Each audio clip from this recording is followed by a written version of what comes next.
El govern de la República va aprovar l'any 1933 una llei de patrimoni i el govern de la Generalitat va aprovar l'any 1934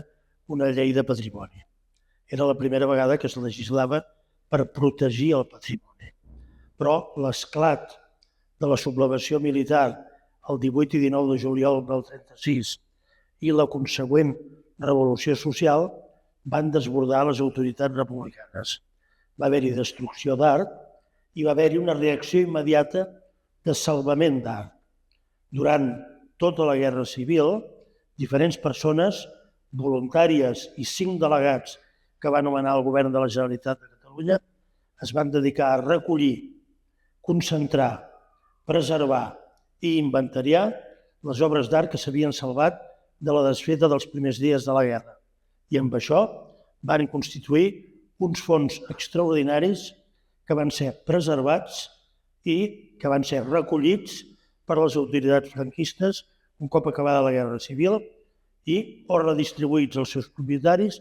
o concentrats en museus. És a dir que el govern de la República, desbordat inicialment, va acabar fent una tasca de protecció ingent fins on li va ser possible. El llibre aquí titulat Salvador Recuperado recullo bona part de la tesi doctoral i afegeixo alguna part més novedosa, però sobretot el que es tracta és d'un text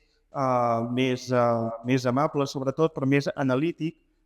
del que vaig explicar a la tesi, que és sobretot quina va ser la política patrimonial franquista, com es va gestar, sobretot en l'esfera del Ministeri d'Educació Nacional, sota l'empara del ministre i sobretot de Pedro Muguruza,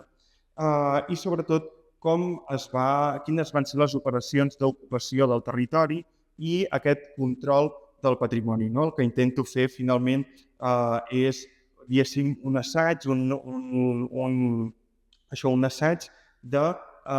què va passar amb les polítiques patrimonials en el franquisme i com el franquisme es va fer amb el discurs de la salvaguarda republicana a través d'això que en van dir la recuperació i tot aquest element dialèctic franquista.